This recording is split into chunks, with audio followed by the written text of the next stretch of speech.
പൈസ അവർ എങ്ങനെയും ചിലവാക്കിയേക്കണമെന്ന് എനിക്കറിയില്ലല്ലോ. എന്തായാലും അഴിമതി പണം ഉണ്ട് ഇതിൻ്റെ അകത്ത്. 600 കോടി രൂപയുടെ പ്രോജക്റ്റ് ആണെന്ന് പറഞ്ഞു ഈ പറയുന്ന മുഴുവൻ പ്ലാന്റുകൾക്കും അനുമതി കൊടുത്തു. എത്ര പ്ലാന്റുകൾക്ക് അനുമതി കൊടുത്തേക്കണത്? മൾട്ടി ഫീൽഡ് ഡിസ്ലേഷൻ യൂണിറ്റ് ഇല്ലേ, പിന്നെ brewery unit, brandy spirit unit, Indian made foreign ലിക്കറിന്റെ ബോട്ട്ലിംഗ് യൂണിറ്റ്, ഇതെല്ലാം കൊടുത്തിരിക്കുകയാണ്. എല്ലാ സാധനവും മദ്യനയത്തിൽ പറഞ്ഞിരിക്കുന്നതും പറയാത്തതും മുഴുവൻ കൊടുത്തിരിക്കുകയാണ് അവര്. എന്നിട്ട് കമ്പനിയെ പുകഴ്ത്തിക്കൊണ്ട്, ഈ കമ്പനിയെ പുകഴ്ത്തിയപ്പോഴാണ് എനിക്ക് സംശയം തോന്നി. ഞാൻ കമ്പനിയെ കുറിച്ച് അന്വേഷിച്ചത് കൂടുതൽ പുകഴ്ത്തിയപ്പോൾ. അപ്പോഴാണ് ഡൽഹി ലിക്കർ സ്കാമിൽ ഇവരുടെ ഉടമയെ അറസ്റ്റ് ചെയ്യപ്പെട്ടിട്ടുണ്ട്. മാത്രമല്ല പഞ്ചാബിൽ ഇവരുടെ പ്ലാന്റിന്റെ 4 കിലോമീറ്റർ ചുറ്റളവ് ഗ്രൗണ്ട് വാട്ടർ മുഴുവൻ, ഭൂഗർഭ ജലം മുഴുവൻ ഇവർ മലിനമാക്കിയതിന് സെൻട്രൽ പൊല്യൂഷൻ കൺട്രോൾ ബോർഡും പഞ്ചാബ് പൊല്യൂഷൻ കൺട്രോൾ ബോർഡും ഇവർക്കെതിരെ കേസെടുത്തിട്ടുണ്ട്. ഇവർ ബോർവെല്ലിൽ കൂടി ഈ ഇൻഡസ്ട്രിയൽ പൊല്യൂഷൻ ഇതുണ്ടാക്കുമ്പോൾ ഒരു പൊല്യൂഷൻ ഉണ്ട് ഭയങ്കര.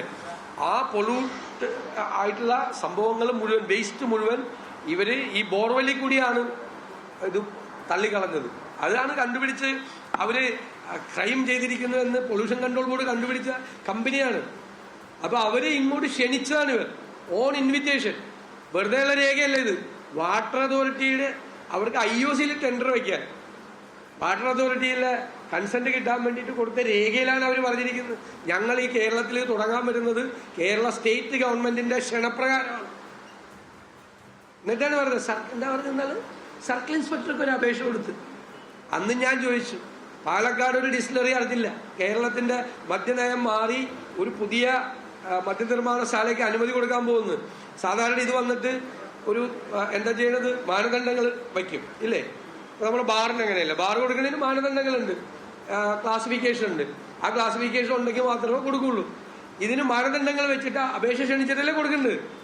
ഇത് പാലക്കാടുള്ള ഡിസ്റ്റിലറി അറിഞ്ഞില്ല, കേരളത്തിലെ ഒരെണ്ണം അറിഞ്ഞില്ല, മധ്യപ്രദേശിലും പഞ്ചാബിലും പ്രവർത്തിക്കുന്ന ഈ കമ്പനി മാത്രം അറിഞ്ഞ് അവിടുത്തെ എക്സൈസ് സർക്കിൾ ഇൻസ്പെക്ടർക്ക് കൊണ്ട് അപേക്ഷ കൊടുക്കുക. മന്ത്രി പറയുന്നതിന്റെ ഒരു ഇത് കേട്ടില്ലേ. അപ്പൊ മനസ്സിലായില്ല അതൊന്നും അല്ലെന്ന്. സുപ്രധാനമായ രേഖകളാണ്. ഇനി ഇതൊന്നും രഹസ്യരേഖയല്ല, ഇത് വാട്ടർ അതോറിറ്റി. എന്നിട്ട് അന്ന് തന്നെ അങ്ങ് അനുമതി കൊടുക്കുകയാണ്. വാട്ടർ അതോറിറ്റിയുടെയൊക്കെ ഒരു സ്പീഡ്. ഈ കമ്പനിക്ക് അന്ന് തന്നെ അന്വേഷിക്കണ്ടേ ഇത് ഏത് സ്ഥലത്താണ് ഇവർ തുടങ്ങാൻ പോകുന്നത്. ഈ അവരൊന്ന് എഴുതിയെങ്കിലും അയച്ചു നോക്കണ്ടേ എന്താണിത്, അവിടെ വെള്ളമുണ്ടോ, വെള്ളത്തിന്റെ സ്ഥിതി എന്താണ്, പൊസിഷൻ എന്താണ് എന്നെ അന്വേഷിക്കണ്ടേ. അന്ന് തന്നെ അനുമതി കൊടുക്കാതെ ഇവർക്ക് ടെൻഡർ വെക്കണം IOC. എന്നിട്ട് മന്ത്രി പറഞ്ഞ പച്ചക്കള്ളം, IOCയിൽ കേന്ദ്ര ഗവൺമെന്റിന്റെ അംഗീകാരമായിട്ടാണ് ഈ കമ്പനി വന്നത്, അതുകൊണ്ടാണ് അവർക്ക് കൊടുത്തത്. കേന്ദ്ര ഗവൺമെന്റിന്റെ അംഗീകാരവും IOCയുടെ അംഗീകാരവും കിട്ടുന്നതിന് മുമ്പ് ഈ കമ്പനി ഇങ്ങോട്ട് ക്ഷണിച്ചു കൊണ്ടുവന്നു. ഇവർക്ക് വേണ്ടി മദ്യനയം മാറ്റി എഴുതി. അപ്പൊ കമ്പനി എക്സൈസ് മന്ത്രി, മുഖ്യമന്ത്രിയുടെ അറിവോടുകൂടി എക്സൈസ് മന്ത്രിയായിട്ട്, അതിന് ഇടനിലക്കാരും ഉണ്ട്. അല്ല, കവിത കേരളത്തിൽ വന്നിട്ടുണ്ട്. അവർക്ക് അദ്ദേഹമായിട്ട് എക്സൈസ് മന്ത്രിയായിട്ട് ബന്ധമുണ്ട്. നേരത്തെ അവർ കേരളത്തിൽ വന്ന് താമസിച്ചിട്ടുണ്ട്. അവര് ഈ കമ്പനിയെ എക്സൈസ് മന്ത്രിക്ക് പരിചയപ്പെടുത്തി കൊടുക്കുന്നവരാണ്. അവർ ഈ ഡൽഹി ലിക്കർ സ്കാം കേസിലെ പ്രതിയാണ്.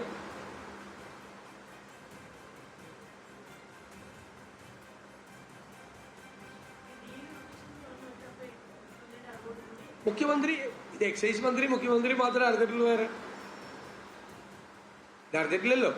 പുള്ളി മദ്യനിർമ്മാണ പ്ലാന്റുമായി ബന്ധപ്പെട്ടാണ്. മന്ത്രിയുടെ അവകാശവാദം തെറ്റാണ് എന്നുള്ളതാണ് പ്രതിപക്ഷ നേതാവ് പറയുന്നത്. 2023 പദ്ധതിക്ക് വെള്ളം ആവശ്യപ്പെട്ട വാട്ടർ അതോറിറ്റിക്ക് കമ്പനി കത്ത് നൽകി. ഒപ്പം IOC ലഭിക്കുന്നതിന് മുൻപ് തന്നെ ഒയാസിസിന് കമ്പനിക്ക് ക്ഷണം ലഭിച്ചതൊക്കെ ഡീലിന്റെ ഭാഗമാണ് എന്നുള്ളതാണ് പ്രതിപക്ഷ നേതാവ് പറയുന്നത്. 2023 കേരളത്തിൽ മദ്യനിർമ്മാണശാല തുടങ്ങാൻ കമ്പനി IOCയിലും അപേക്ഷ നൽകി. കമ്പനിക്ക് വേണ്ടിയാണ് മദ്യനയം മാറ്റിയത്. മദ്യനയം മാറുന്നതിന് മുൻപ് കമ്പനിയുമായി ഡീൽ ഉറപ്പിച്ചു എന്നൊക്കെയുള്ളതാണ് പ്രതിപക്ഷ നേതാവ് വ്യക്തമാക്കിയത്.